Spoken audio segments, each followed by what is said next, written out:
যদি ভিডিওগুলো ভালো লাগে আপনারা শেয়ার করুন নিজেদের মধ্যে।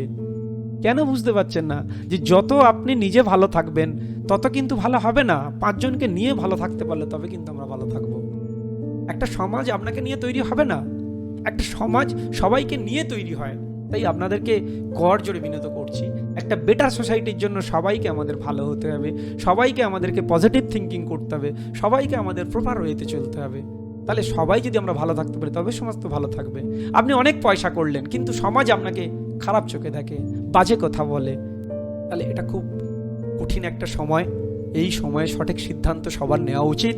আর আপনারা যদি মনে করেন যে এই রকম একটা সিস্টেমের মধ্যে কিভাবে কি করা উচিত জানতে চান, আপনি ফলো করুন আমাকে সোশ্যাল মিডিয়ায় বিভিন্ন রকম সাইটে গিয়ে।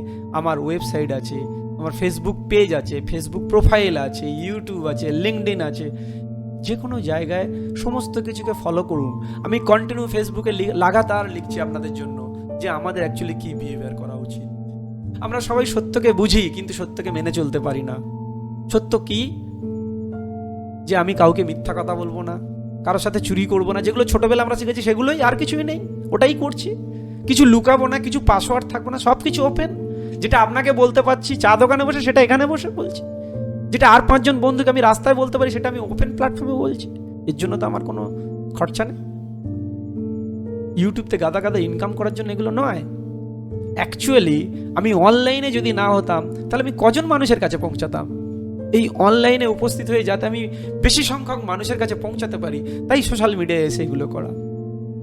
আজকের আমরা কিন্তু পানুয়া ডিজিটাল স্কুলের মাধ্যমে যে শুনছি, যে অডিও উপস্থাপনা করছি আমি গোবিন্দ পানুয়া, এটা কিন্তু শুধু টাকা বাড়ানোর জন্য কাজ করে না।